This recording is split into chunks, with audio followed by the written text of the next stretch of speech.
a few announcements. There's always lots going on. If you just turn over that order of service, you'll see all kinds of things happening, and you can always check our website.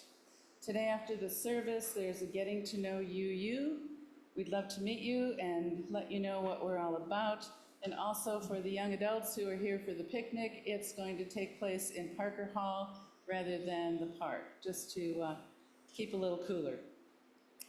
And I would really, really like to thank Karen Dornsythe for painting, probably some sanding, priming, and painting of our steps here. They look beautiful, so thank you, Karen. Next Sunday's service is a little different. We'll start at 10 a.m. as usual, but we will be observing the Sunday service at General Assembly.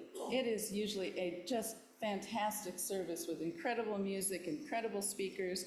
So we'll be playing that on the screens right in this room, right, Linda? Yep, it'll be here. So I say come and take a look at the larger community of Unitarian Universalists and get a little sense of that. Join us for coffee and conversation in Parker Hall afterwards. Thanks to everyone involved in today's service. We've always got the ushers and the welcoming group and the hospitality people, in addition to all the other people I mentioned. And please silence your cell phone.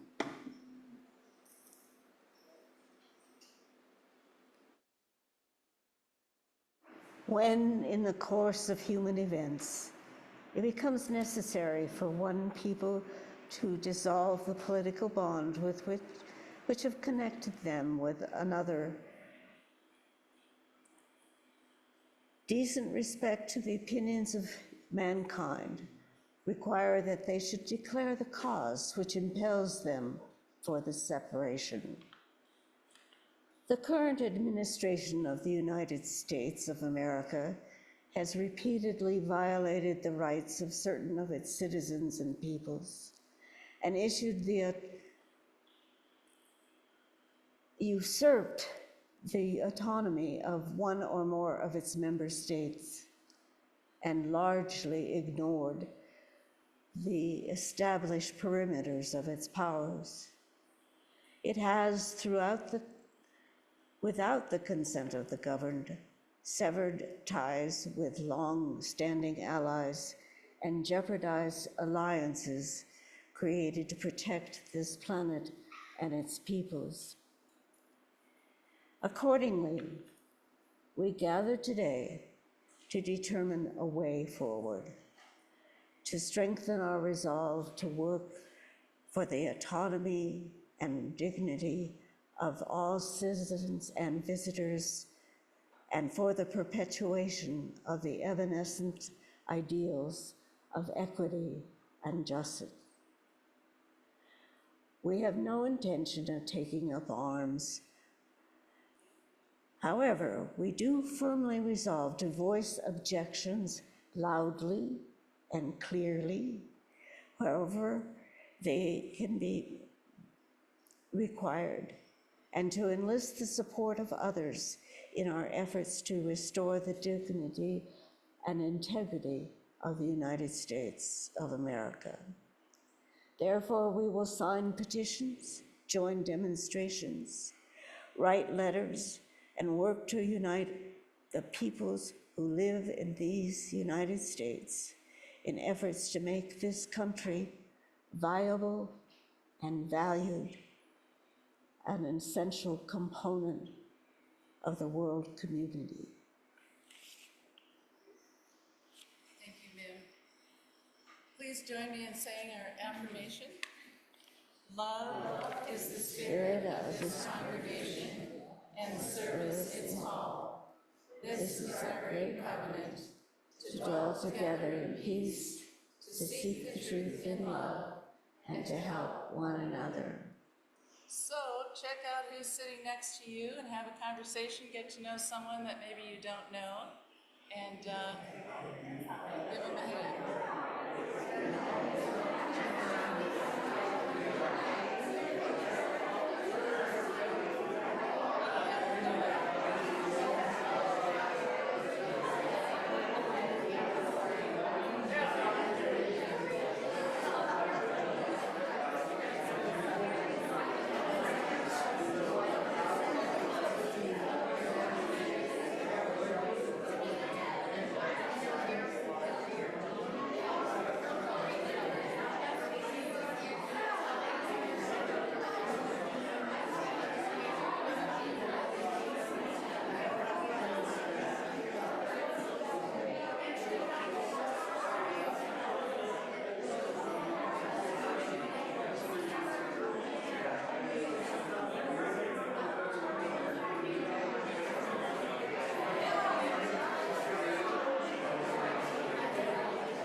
Wonderful smokes.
We didn't see the congregation.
Hello. It's on. Okay. When I was a little girl, me and my sister would complain to my mother that we were bored. And do you know what she'd tell us? Only boring people get bored. Use your imagination. And that's what I thought of when I found this book. This is the favorite book of my librarian, a very kind lady. And I've never heard of her before, but it's Jacqueline Woodson. And I love the illustrations by Rafael Lopez, so I think you'll enjoy this story. All right, and I'm going to do Kathy's trick so you can see the pictures. And put on my glasses.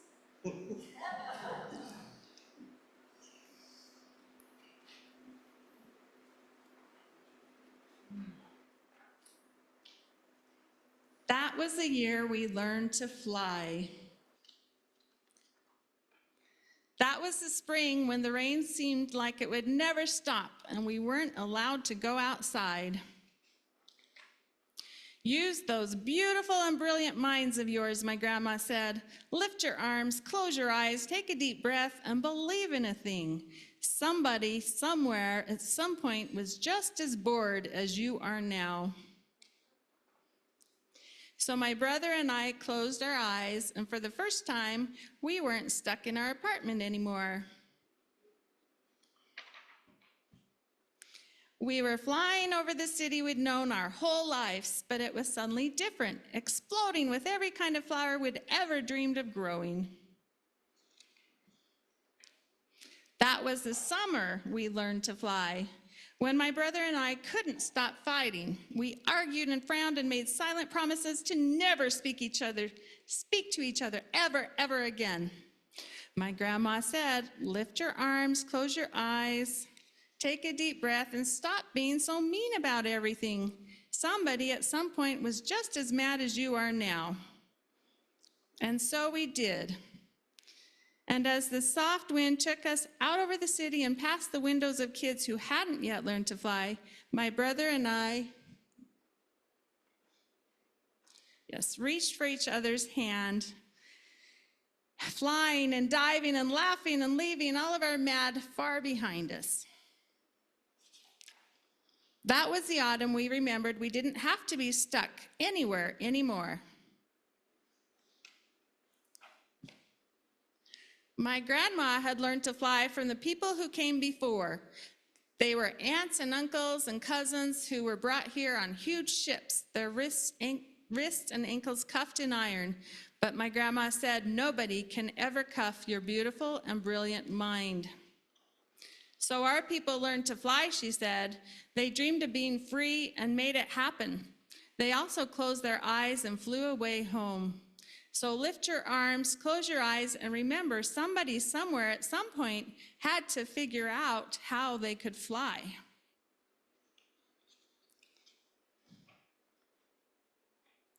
That was the winter we had to move to a street where the kids looked at us funny and didn't even answer when we asked if they wanted to play. So like the people who came before us, we lifted our arms even higher, closed our eyes even tighter, breathed even deeper, and flew the way we'd always known how to. Free as the aunties and uncles and cousins who'd come before us. Free as our own beautiful, brilliant minds.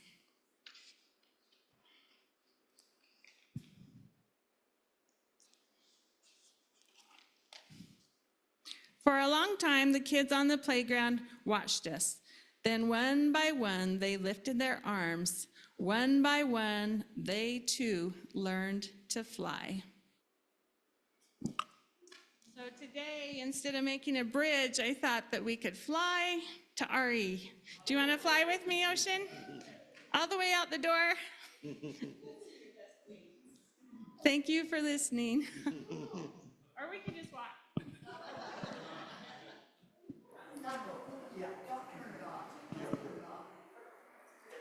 Are we?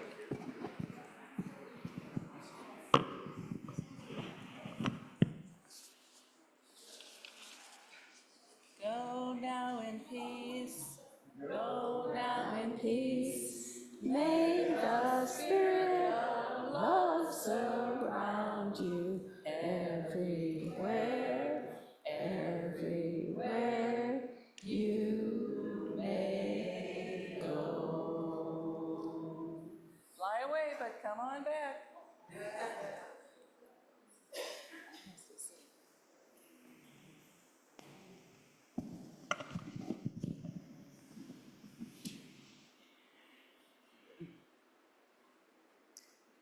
Where are we doing this? We give thanks this morning for the opportunity to again gather together as people of faith in search of meaning and grace and a path towards justice. Some of us here today have barely made it through the week. Life has been hard, and we need the presence and prayers of good people and of thee to sustain our journey. Some of us here today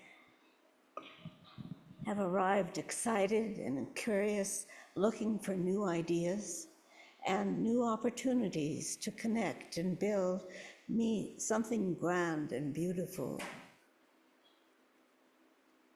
Some of us here today have heavy hearts for the sufferings just beyond our front door, for the poor, for the immigrant, the incarcerated, the unhoused, the disenchanted, the disenfranchised, the disempowered.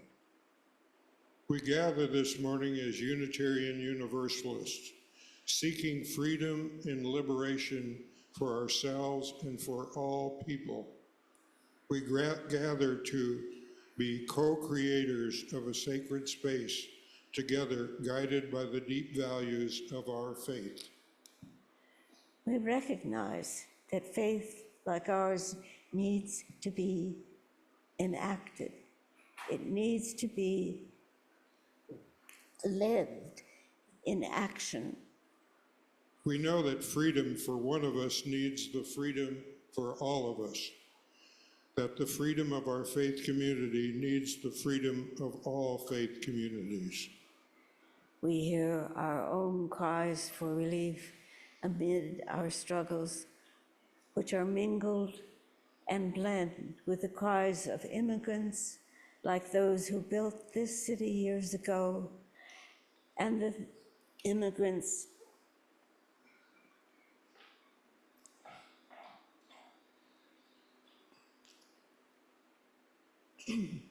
and continue to show up today. It is the same cry from people incarcerated, amplifying and dying in our county jail. It is the same cry from our transgender siblings and from people of color and from the poor and from those who abused and marginalized our society today. Hear our cries, be with us in our difficulties. Help us to find the courage to face the continuing injustices of our days.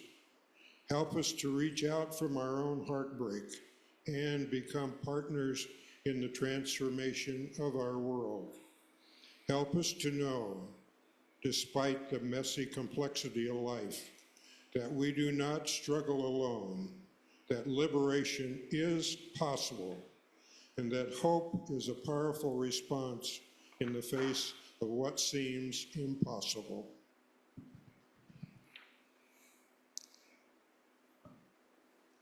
You know, at one point we were supposed to say the Congregational Affirmation. I think it might be a good time to do it right now. I think it's in your order of service. We did it.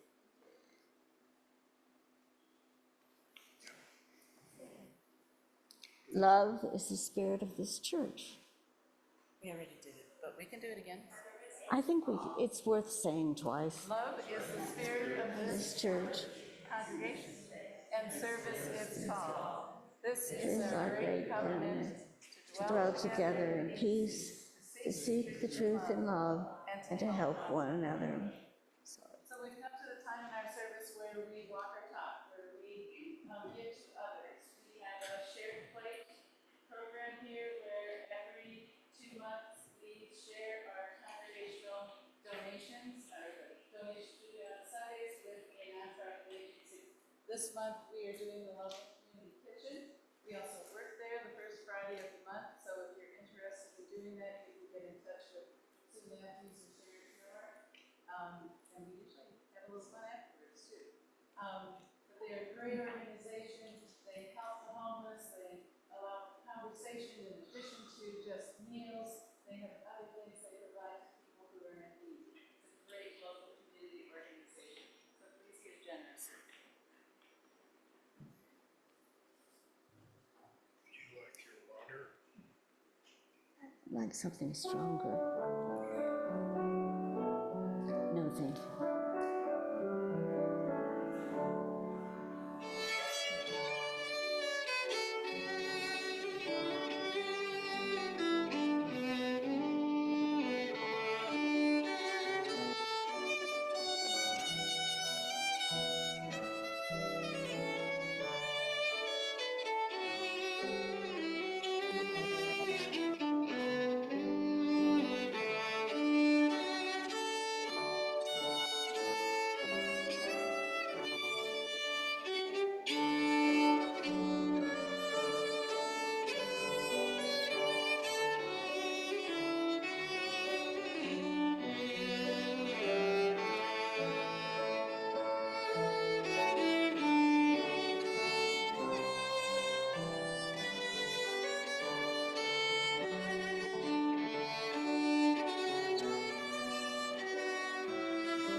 Wow, thank you both.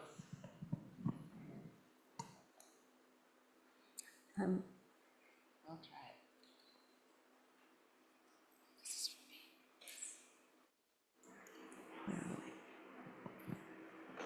Yep, Joyce's yours. One of the ways that we try to make people comfortable in this community is having enough glitches in the service that you know that you're home.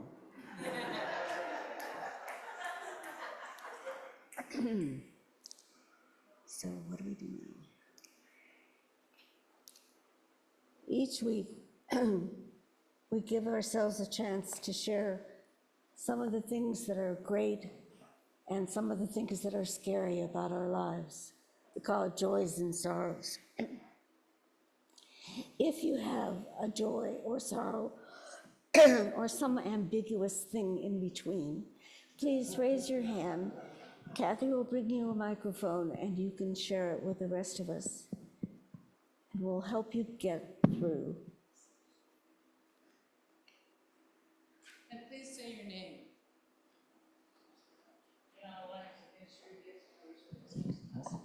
Hi, I'm Vaughn, and if pride is a sin, then I was full of sin Friday night. I was so proud to be part of this congregation at the Pride Festival.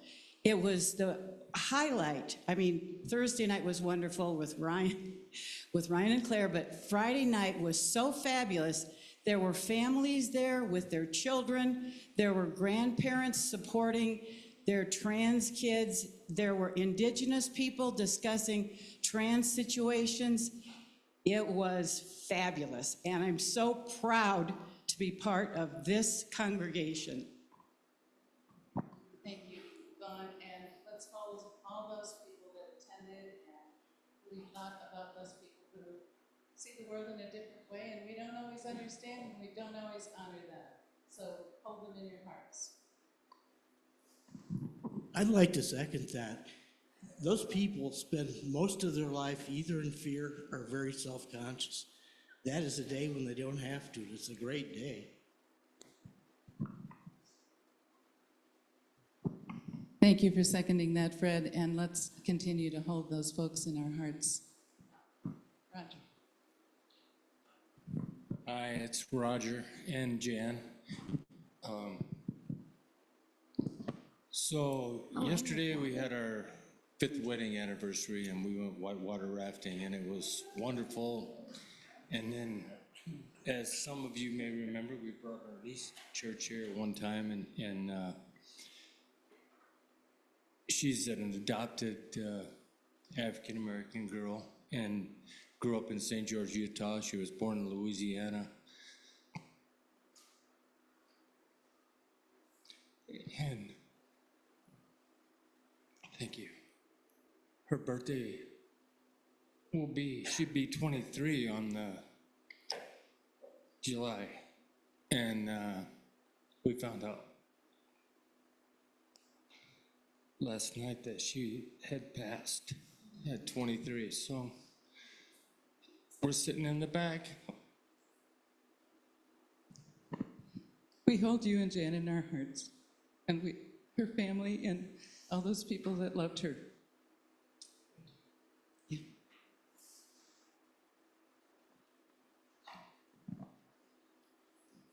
Anyone else?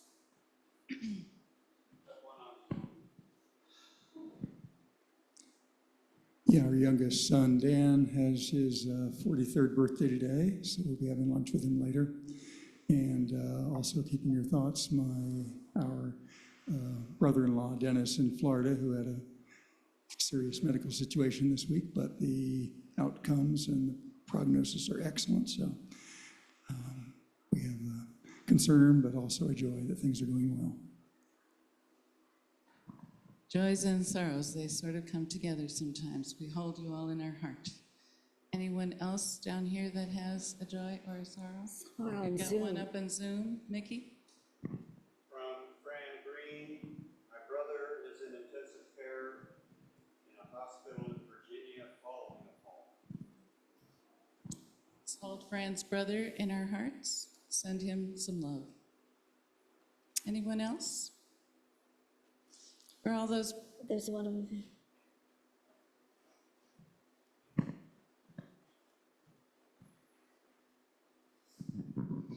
My name is Renee, and my daughter is leaving for North Carolina, and I'm very sad about that, but I'm very joyous because she's in love, and they're a wonderful couple. So that's it. you know, joys and sorrows, they come together, it seems, many times. So also for all those people who are affected by war and have other things maybe too tender to say today, let's hold them in our hearts.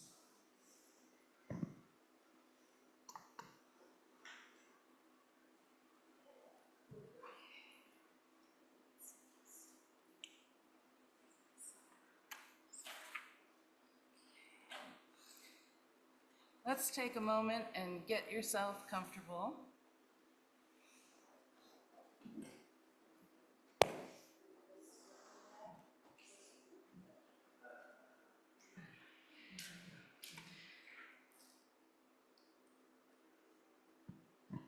Let's get comfortable. Feet on the floor. Relax. Take a long, deep breath in. Now a slow, easy exhale. Bring your attention to your breath, becoming aware of its movement. Begin to imagine holding the earth in your hands, a very precious blue orb. Feel the ball of energy between your hands and visualize Earth. Let your hands very, very gently drift in and out. Can you feel the energy of the orb? We may feel powerless to the world-changing events we hear every day, but we can control our own actions. We can control how we treat ourselves, each other, and our corner of this beautiful earth. There is hope for the future as long as there are living beings that hope on this earth. Imagine any pain, violence, pollution, and suffering being relieved. Focus on the earth itself, becoming brighter and healthier. What are the things you see? What are the feelings that come to you? What do you wish for the future of our planet and all the life that exists on it? Can you feel the energy in your hands? You have energy and power to be a force for good in the world. You can release the orb now. Take this message of positivity and empowerment with you as you go through the rest of your day. Thank you.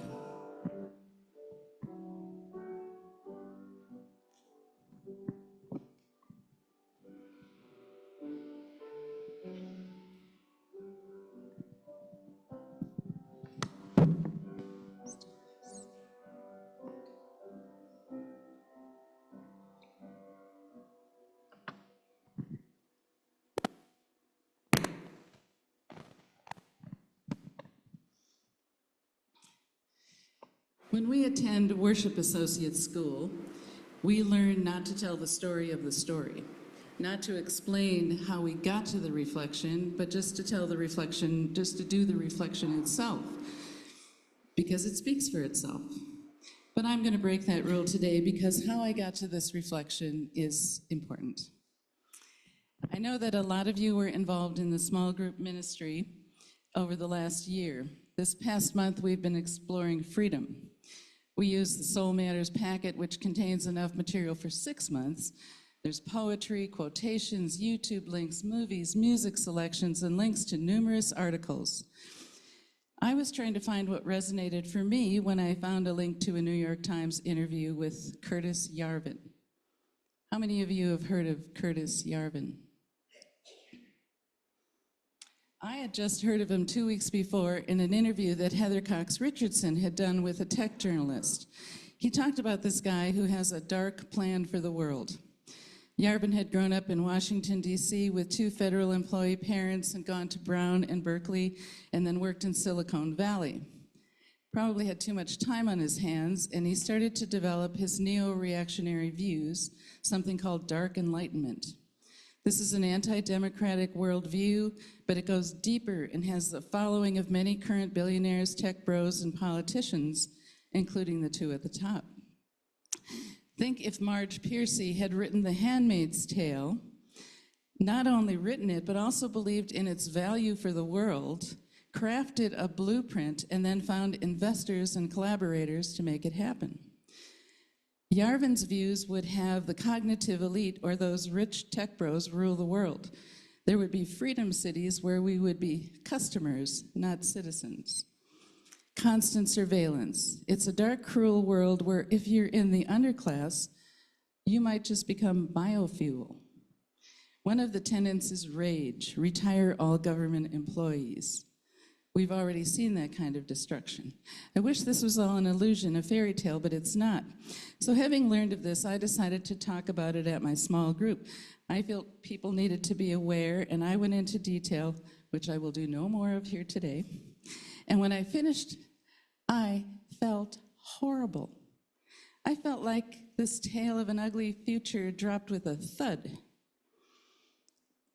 In these small groups, we don't talk until everyone else has spoken. Others did their pieces, and then 180 degrees from me, right across the room, was Randy Schnempf. He gave me the okay to tell this.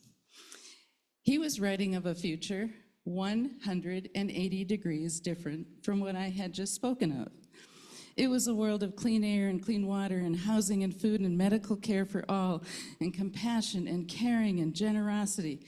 When he finished, I felt so light and so good, and I never wanted to think about Curtis Yarvin again. I felt like I had just made people watch 5 straight days of Fox News, and Randy had given us Fantasia. And I said to myself, that's what I want to do more of today. So we can imagine a different world, and we don't even have to work very hard to imagine it. We can just look at other countries. Parental leave, for example. In Ireland, mothers can take up to 42 weeks of maternity leave, 26 weeks of paid, 16 unpaid. Romania entitles mothers to 126 days of maternity leave, paid at 85% of their average wage. My nephew lives in Germany. He's a musician, not so talented that he can make a fabulous living. He can barely make enough to support his family, and he now has 3 young children. But his income is supplemented by his wife's income. She's been on maternal leave since baby number 1 at about 65% of her salary from when she was a physical therapist. So many countries, so much time off to raise children for both parents and payment besides. We can imagine taking care of our families this way.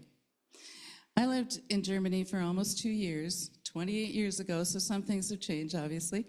We lived on the German system, German medical care, retirement, rental housing, everything. It was great to learn how another country functions. Imagine everyone has health care. One day, I was driving with a German friend. We crossed a bridge. On the side of the bridge, there was an immigrant. At that time, many Turkish people were moving to Germany. He didn't have any legs. He was on a little wheeled platform, and he was begging for money. My German friend said, "Don't ever give any money to anyone begging in this country." "Whoa, harsh," I said. She said, "No. We pay high taxes, and we want housing and services for everyone, resident or immigrant. When we drive home, if he's still there, I'll call someone and have them check on him, but he should not be begging." At Christmas time, our group of expat wives was looking for some charity to give to, someone we could help, and we couldn't find anyone because people are taken care of. Fortunately for us, there was a war in Bosnia, and there were some refugees. Now, we had to get the German women's group that was going to help them have Christmas to give that up and let us do it so that we would have something to do. Imagine a country where everyone is taken care of, including those people who are there under horrible circumstances. We lived in a small town with no train service. So if I needed the car, I would drive my husband David to the train station a few towns away.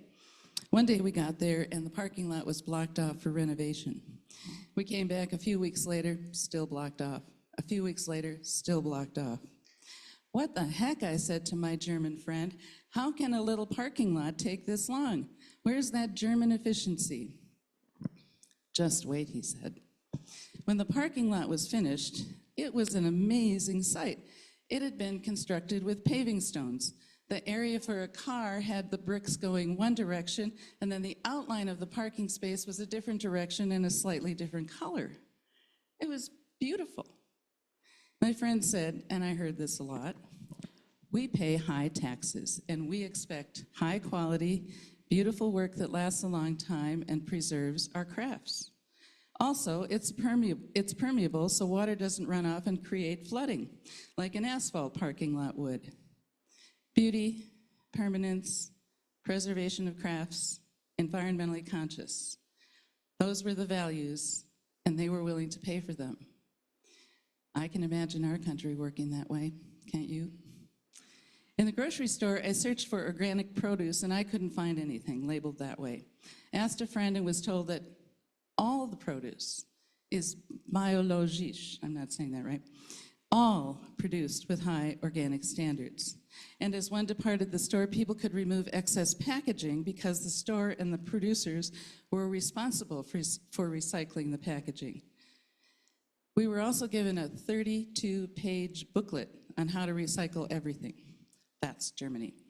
And we had small trash bins for what remained. I happened to look at the K's because my name starts with K, not a lot of words start with K. So I went to the K's in the booklet to see what was there. And the first word was cadaver.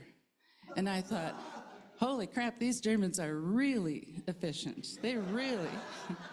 But it turns out that cadaver means carcass, and they were referring to animal carcasses and told you what to do with that. Imagine taking trash reduction that seriously. They are a country the size of Montana with just over 80 million people, so they're compelled to take better care. Imagine if we in this country took excess packaging and recycling and trash reduction really seriously, and we know we can do that. I could go on. Imagine a child with a disability who can get extensive diagnostic testing. Nathan and I spent a week in a neurological clinic and did just about every test you can imagine, all paid for by the German medical system, plus free room and board. Imagine minimum mandatory vacation of 20 days per year. Imagine conscious, consistent intent to bring on renewable energy. The majority of the people in this country want these things, and we have to work to make it so. And I see you all getting happier and happier just imagining some small portion of this extraordinary world that we can create.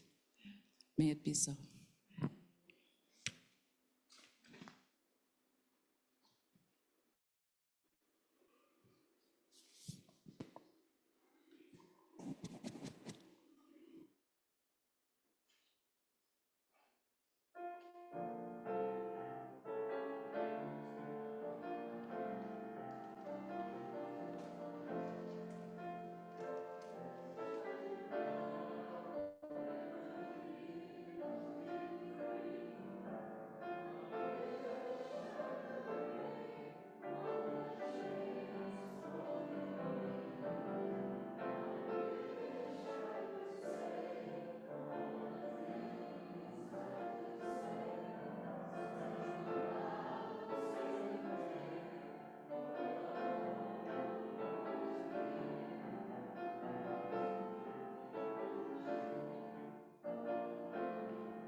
Now is the time for happiness. To stand up, unbowed the shoulders, unbend the back, and look straight into the world. Now is the time to finish mourning, to cast off sadness and any sullen role, and claim the title of hero, heroine. Now is the time to crack the steel that gauges all that should be free, to guard their going in peace. Now is the time to discover each new molecule of the upturned self, pressing its seeds into the rich earth. May it be so. Join us over in Parker Hall.